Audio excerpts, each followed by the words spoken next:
From drug dealer to rapper to entertainment mogul, Jay-Z can teach you a thing or two about business.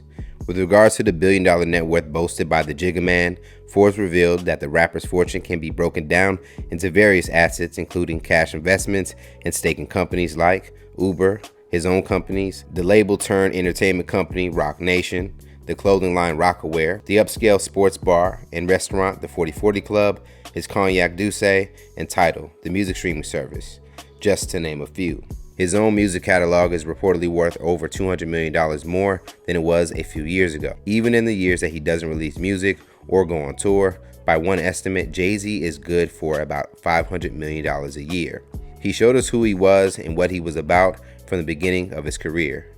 Alongside Notorious B.I.G. on the Life After Death album, he told us, "Being broke is childish, and I'm quite grown." His current position of wealth and power has led the hard knock life rapper to some choices that have blurred the lines between business and personal. But it seems that those same choices often shifted based on what might benefit Jay and his business the most at that time.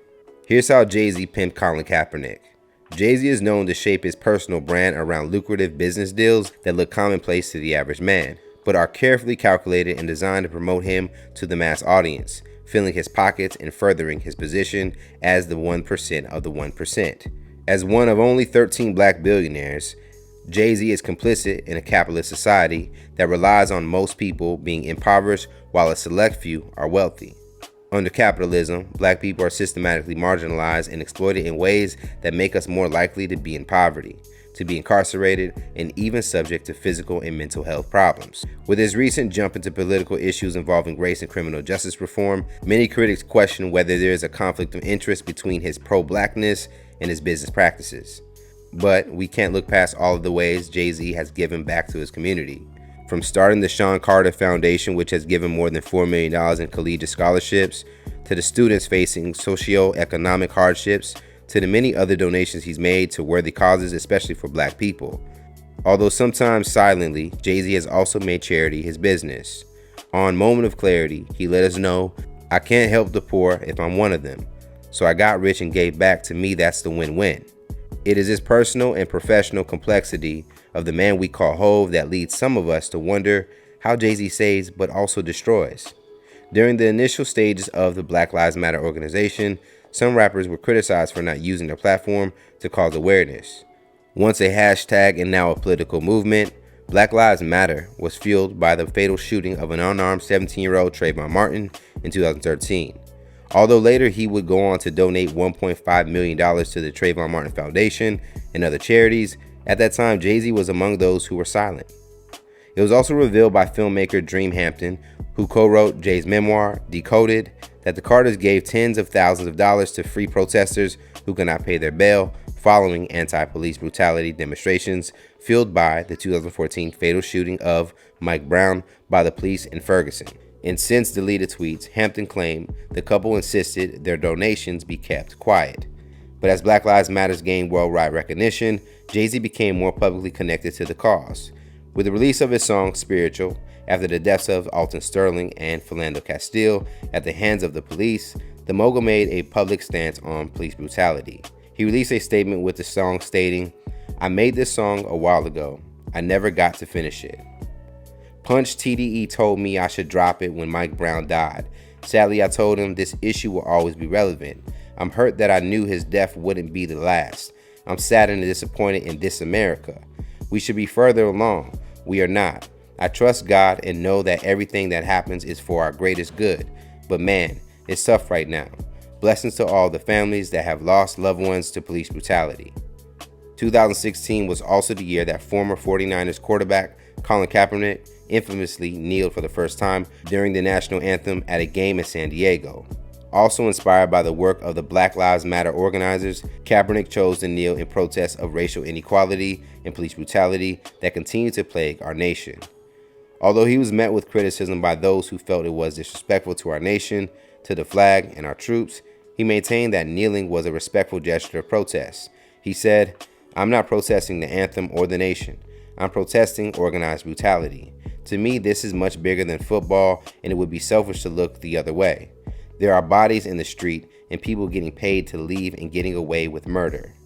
He also stated, "I am not going to get up to show pride in a country that oppresses black people and people of color." Colin garnered the support of other football players, fans, and entertainers across the nation, including Jay-Z.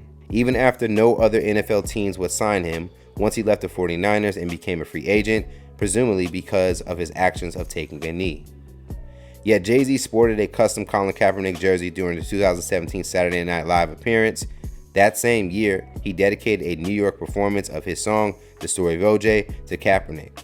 And during the 2018 CNN interview, he called Kaepernick an iconic figure, adding that players focus on civil rights issues, compared him to the likes of civil rights icon, famed boxer Muhammad Ali. Those are huge compliments coming from the biggest rapper in the world and fellow activist, which made Jay-Z's next move all the more iconic. In 2019, Jay-Z's Roc Nation partnered with the National Football League to enhance the league's live game experiences and, more importantly, to amplify the league's social injustice efforts. As part of the argument, Roc Nation would choose artists for major NFL performances like the Super Bowl, and a major component of the partnership was to nurture and strengthen community through football and music, including through the NFL's Inspire Change initiative. The idea of this collaboration sounded like the exact change we needed until you realize that Colin Kaepernick is still claiming to be blackballed by the NFL, and that the organization's political actions up until this point never aligned with the justice that Jay-Z once called for. NFL owner Robert Kraft, who like many other league owners has donated to former President Donald Trump, played a key role in the NFL Roc Nation deal. Trump on several occasions has attacked Colin and the protests, even calling for league owners to fire players who kneel, saying they needed to get those sons of bitches out of here. In 2018, the NFL attempted to end the player kneeling protests that continued without Kaepernick. They would implement a policy barring players from kneeling on the field during the anthem or potentially face a fine. To become hip-hop's first billionaire, Jay-Z didn't always have the luxury of avoiding relationships and partnerships with people he disagreed with or disliked. Journalist Jamil Hill wrote in The Atlantic, "But in this case, Jay-Z isn't getting enough out of the deal to justify the sacrifice of some of his credibility." She added, "This alliance plays right into the NFL's hands because the league seems determined to banish any memory of Kaepernick with its recent social justice efforts, even though it's likely that Jay-Z and the NFL wouldn't even be entering into this arrangement if Kaepernick hadn't taken a knee in 2016. In a press conference with the NFL Commissioner Roger Goodell, Jay-Z seemed to draw a line in the sand. When reporters stated it seemed that the NFL partnership was just to put a band-aid on a bullet wound when Colin is being blackballed by the NFL. The New York Times reported that Jay-Z pushed back against those claims, arguing that Kaepernick's protest was powerful, but that we moved past kneeling. It's time to go into actionable items. Some took this as a jab towards the quarterback turned activist. He continued, "I support protests across the board. I'm not minimizing that part of it because that has to happen. That's a necessary part of the process. But now that we all know what's going on, what are we going to do? How are we going to stop it? Because the kneeling was not about a job. It was about injustice." Eric Reed, who also took that first knee alongside Kaepernick in 2016, publicly expressed his disapproval of the new partnership. Jay-Z doesn't need the NFL's help to address social injustices. It was a money move for him and his music business. He tweeted in August, "The NFL gets to hide behind his black face to try to cover up blackballing Colin." Supporters meanwhile claim Jay-Z is playing chess, not checkers, pointing to the rapper's previous charitable work and unconfirmed reports that he is seeking an ownership stake of an NFL team as evidence that the deal will somehow lead to something bigger. So, what has been the results of this partnership? What were the actionable items that have now deemed protesting insignificant? Other than some performances, songs, and proposed apparel line, we haven't seen much come from this collaboration, especially in regards to social justice. And it's safe to say that even Jay-Z's views on the topic of injustice and police brutality have changed from the years leading up to this deal. A few months before the partnership was announced, Hov shared his take on why police brutality happens. On a panel with Van Jones, Meek Mill, and others, Jay-Z stated, "You think about the idea of growing up in a single-parent house, which I grew up in, and having an adverse feeling for authority, right? Your father's gone, so you're like, I hate my dad. Don't nobody tell me what to do. I'm the man of the house. And then you hit the streets and run into a police officer, and he says, put your hands up, freeze, shut up, and you're like, F you. That interaction causes people to lose lives. This narrative seems to totally diminish what the need for criminal justice reform is about by blaming police killings of black people on the family structure, which is an issue rooted in the same inequalities we protest. It seems indicative of the support of the NFL to follow whose higher-ups echo this sentiment. Nessa D., radio and TV host and Kaepernick's longtime girlfriend, expressed that she was angered that Jay-Z was seeking to position his deal as a continuation of Kaepernick's protests despite not involving him in the partnership. I don't mind you doing a business deal, but I do mind you wrapping it in social justice when you're working with an organization that denies someone an opportunity. There is validity to the core Jay-Z standpoint. There can be more than one approach to accomplish the same goal. The purpose comes into question. However, when your approach seems more beneficial to you and less about the outcome for the people. Without the tangible results, it all seems like smoke and mirrors.